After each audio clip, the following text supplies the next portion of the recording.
K Rajan. ஐயா K Rajan sir அவர்களை அன்போடு மேடை கிடைக்கிறேன். ஐயா சார் எல்லாம் வேணாம். கே இனிஷியல் சொன்னால் அப்பாவுக்கு ஒரு மரியாதை.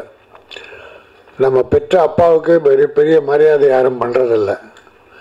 இந்த இனிஷியல் தான் நம்ம பெற்ற தந்தைக்கு தாய்க்கு கொடுக்குற மரியாதை. அதனால் என்னை நான் வரமாட்டேன், ராஜன் கூப்பிட்டா சீட்டை விட்டு எந்திரிக்க மாட்டேன். K Rajan Kumaraswamy father name, Kannammal அம்மா பேர், ரெண்டுமே கேல ஆரம்பிக்கிறான். அந்த கேக்கு ஒரு மரியாதை, தாய்க்கு தந்தைக்கு கொடுக்குற மரியாதை. அதனால தான் அதில் கொஞ்சம் நான் பிடிவாதமாக இருப்பேன்.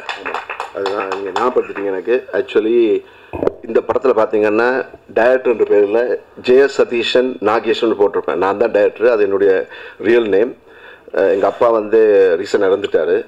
ஸோ அவருடைய பேர் வரணும் என்னோட சேர்த்து. அப்புறம் அவர் வச்ச பேர் வெளியில் வரணுன்றதுக்காக நான் ஜெய சதீஷன் நாகேஸ்வரன் என் உண்மையான பேரை வச்சுருக்கேன். ஜெய் ஆகாஷ்ன்றது கே பாலச்சந்திரன் சார் வச்ச பேர். அது ஹீரோவாக அவர் என்னை இன்ட்ரடியூஸ் பண்ணார். ஸோ சினிமா உலகுக்கு என்னை அறிமுகப்படுத்துறது பாலச்சந்திரன் சார். அவர் பேரை நடிகனுக்கு வச்சுருக்கேன்.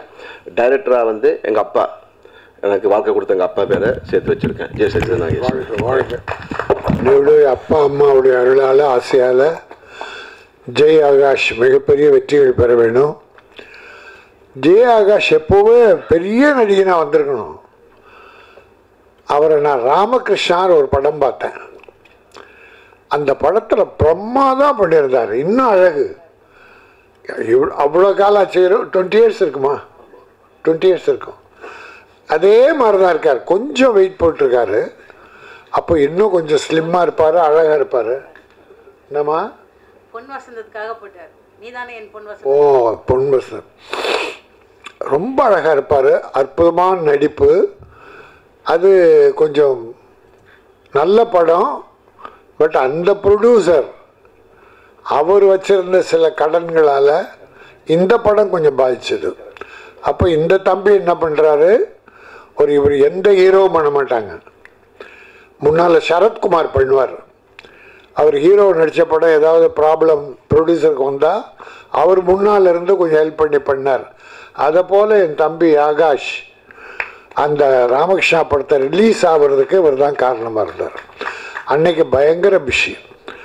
நான் இந்த தம்பி மேலே பெரிய நம்பிக்கை வச்சேன். பெரிய ஹீரோ இந்த நாட்டில் வருவார். அது மட்டும் இல்லை, தம்பி இலங்கை தமிழன். நான் நேசிக்கிற, போற்றுகிற, வாழ்த்துகிற என் அருமை சகோதரர்கள் இலங்கை தமிழர்கள். அவர் மேலே நம்ம எல்லாரும் அன்பு செலுத்துகிறோம். எல்லாருமே அன்பு செலுத்துகிறோம். இந்த படம் மிகப்பெரிய வெற்றி பெறணும். ஜெய் விஜயம். விஜயம்னா வரகு. அதனால் ஜெய் மறுபடியும் விஜயம் செய்கிறார் இந்த படத்தின் மூலம். முன்னால் அமைச்சர்னு ஒரு படம் ஆடியோ ஃபங்க்ஷனில் கலந்துக்கிட்டேன். அவர் சொன்னார், பாசிட்டிவ், நினைப்பதெல்லாம் நல்லது, பேசுவதெல்லாம் நல்லது, செய்வதெல்லாம் நல்லது. அப்படி உள்ளவன் என்னைக்கு இளமையாக இருப்பான். ஏன்னா அந்த நல்லதுன்றது அகத்தில் வருகிறது, உள்ளத்தில் உருவாகிறது. அகத்தின் அழகு முகத்தில் தெரியும். நீ உன் உள்ளத்தில் உள்ள அந்த நல்ல அத்தனையும் உன் முகத்தில் மலர்ச்சியாக தெரியும். உங்களுக்கு தெரியும், இப்போ ஒருத்தனை திட்டுறீங்க, யாரோ பிடிக்காதவன் ஒருத்தனை கெட்டு போக அழிக்கணும், அவனு டேய் அழிஞ்சிருவாடா நீ அப்படின்னு சொல்லிப்போங்க, உள்ளம் சுருங்கும், மனசு அப்படியே சுருங்கும். அதே வாழ்த்தி பாருங்களேன். படிக்கிற பையனை, தம்பி பரவாயில்லம்மா, நல்ல மார்க் எடுத்துக்க, பிரமாதமாக இருக்கு, நீ பெரிய ஆளாக வருவ, ஜெயகாஷ் பார், நீ இந்த படத்து மூலமாக பெரிய ஆளாக வரப்போற பார் என்று ஆத்மார்த்தமாக வாழ்த்தி பாருங்களேன். இந்த மனசு அப்படியே விரியும். அதுதான் இயற்கையா. அப்போ முகம் மலரும். நமக்கே அது நல்லது, நமக்கு ஆரோக்கியம். நாங்கள் ஏன் இது அடிக்கடி அன்பு செல்ல தம்பி இன்னும் எல்லாரும் எதுக்கு இப்படி வாழ்த்த வர்றோம்னா, முதல்ல நாங்கள் வாழணும். வள்ளுவர் ஒரு குறள் சொல்லார், தீயவை தீய பயத்தலால் தீயவை தீயினும் அஞ்சப்படும். தீயவை தீய பயத்தலால் தீய காரியங்கள், தீய எண்ணங்கள், தீமைகளை உருவாக்குவதால் அந்த தீமையை தீயினும் மோசமாக கருத வேண்டுமா? தீயை விட மோசமான தீய எண்ணம். அதுக்கு உதாரணம் ஒன்று சொல்றார். இப்போ நான் அவனை அழிக்கணும்னு நினைக்கிறேன், அவனை ஒழிக்கணும்னு நினைக்கிறேன். அந்த எண்ணம் எங்கே உருவாகுது? என் மனசில் உருவாகுது. அந்த அழிவு என்கிற அந்த சாக்கடை, கேடுகட்ட எண்ணம் நம்ம மனசில் உருவாகுது. பிறகுதான் அவங்கிட்ட போகுது.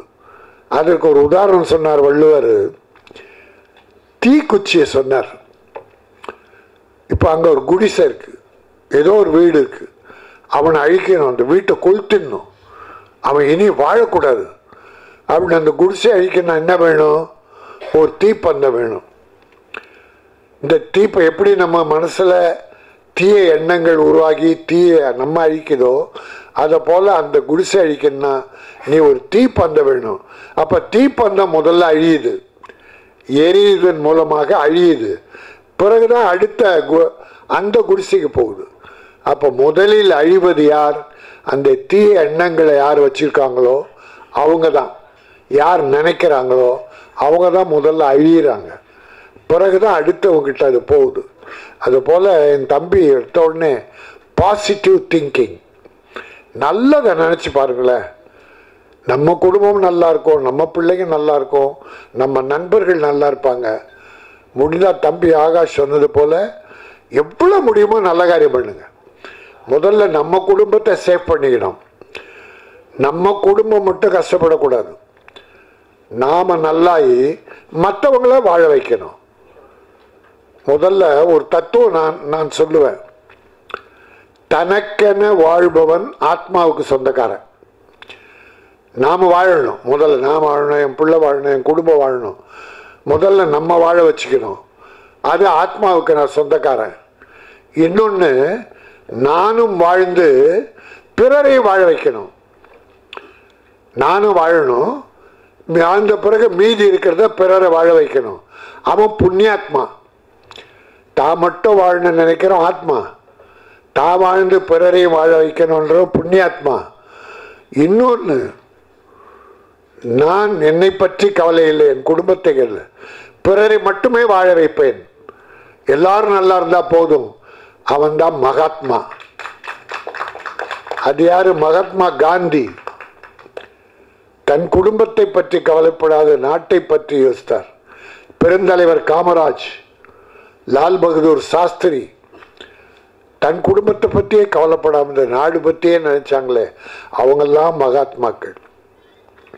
அதனால என் தம்பி முதல்ல பேசுனது பாசிட்டிவ் திங்கிங், நல்ல எண்ணங்கள்.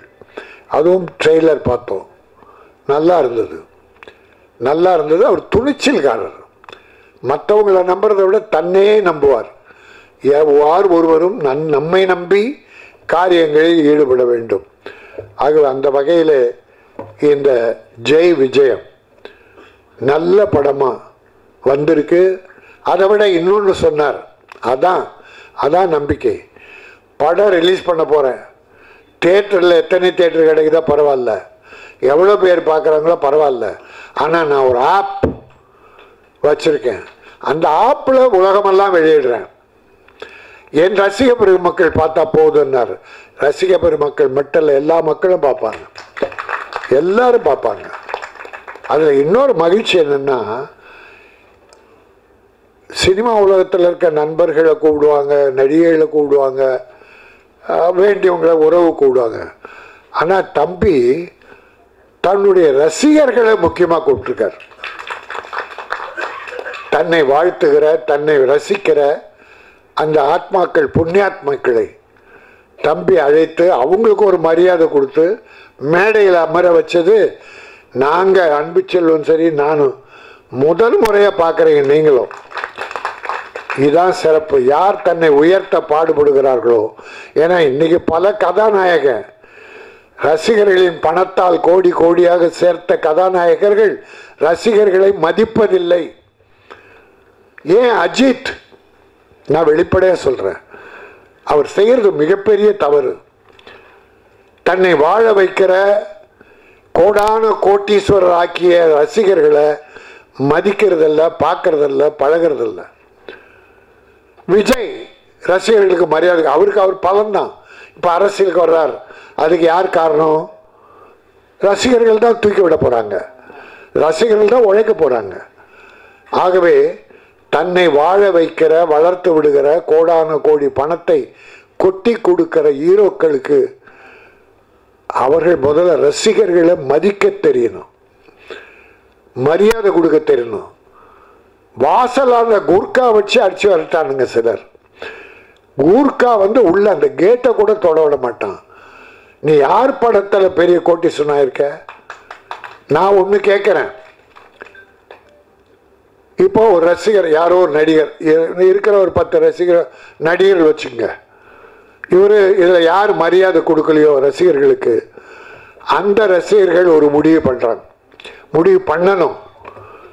இந்த ஹீரோ நான் வணங்குகிற, போற்றுகிற, மரியாதை செலுத்துகிற, பாசம் செலுத்துகிற இந்த ஹீரோ என்ன பார்க்க மாட்டேங்கிறாரு, என்ன வரவேற்க மாட்டேங்கிறாரு, எனக்கு மரியாதை கொடுக்க மாட்டேங்கிறாரு, அதனால் இவர் படத்தை நான் பார்க்க மாட்டேன். என்ன தப்பு அதில்? எனக்கு மரியாதை கொடுக்காத ஒரு நடிகை படத்தை நான் ஏன் பார்க்கணும்? என் பணம் மட்டும் வேணும். 500 1000 கொடுத்து நான் டிக்கெட் வாங்கினா அது போல 100 கோடி 150 கோடின்னு வாங்குவீங்க. ஆனால் நான் பணம் கொடுத்து வாழ வைக்கிறான் ரசிகனை பார்க்க மாட்டேன்.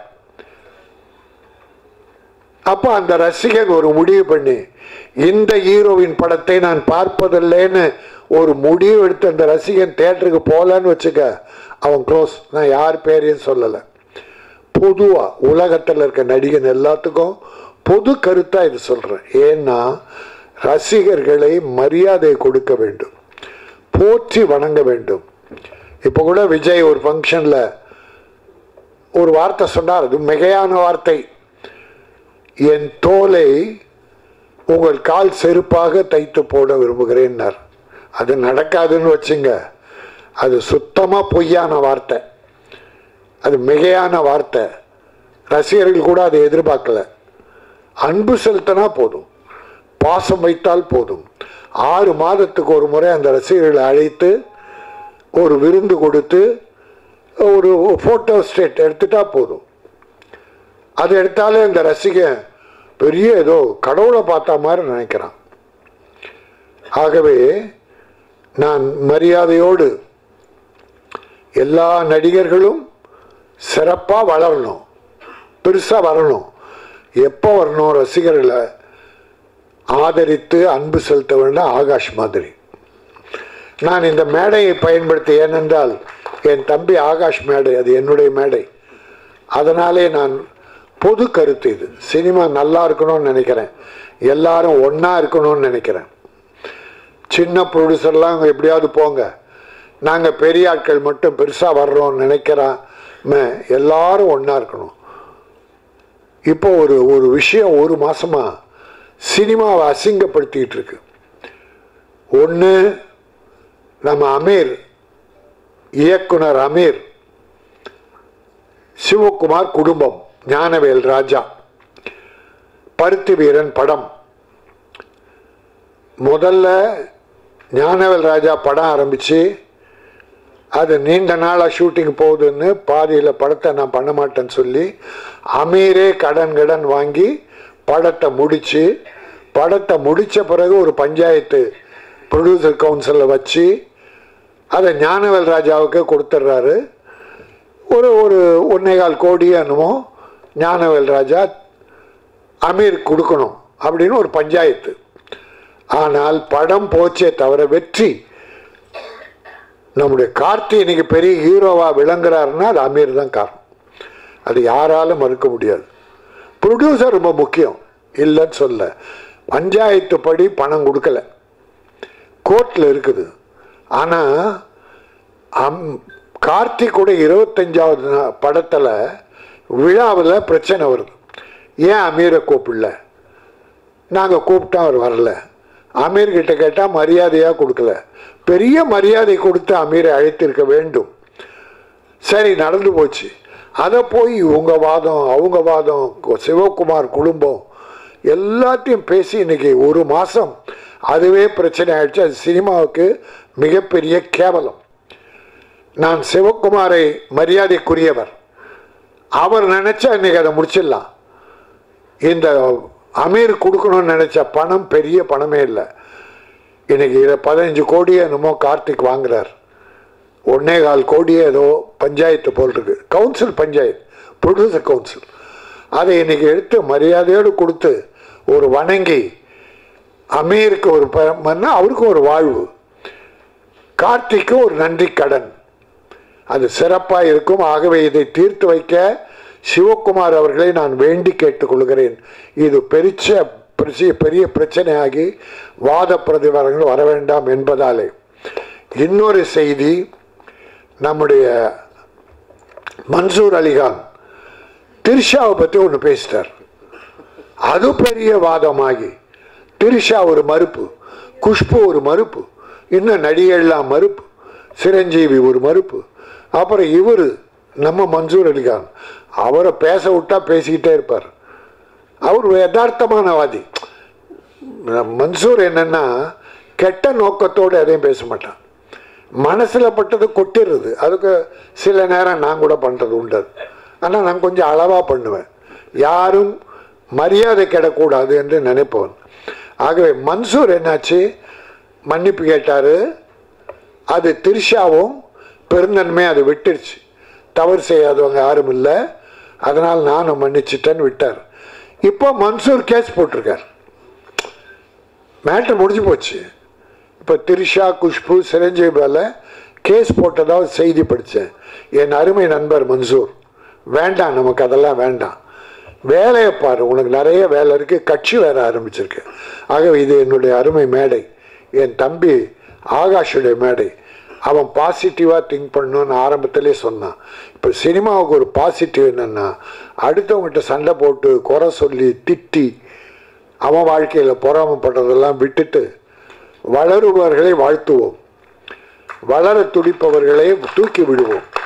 என் தம்பி ஆகாஷ் நிலைக்க வேண்டும். இந்த விஜயம், ஆகாஷ் ஜெய் விஜயம், இது மிகப்பெரிய வெற்றி பெற வேண்டும். இந்த தம்பி ஒரு பெரிய கதாநாயகனாக மீண்டும் வலம் வர வேண்டும். இந்த ரசிக பெருமக்களுடைய அன்பும் வாழ்த்தும் அவரை காப்பாற்றும் என சொல்லி என்னுடைய வாழ்த்தையும் அதோடு இணைக்கிறேன். வாழ்க ஜெய் ஆகாஷ், வெல்க ஜெய் விஜயம். நன்றி, வணக்கம்.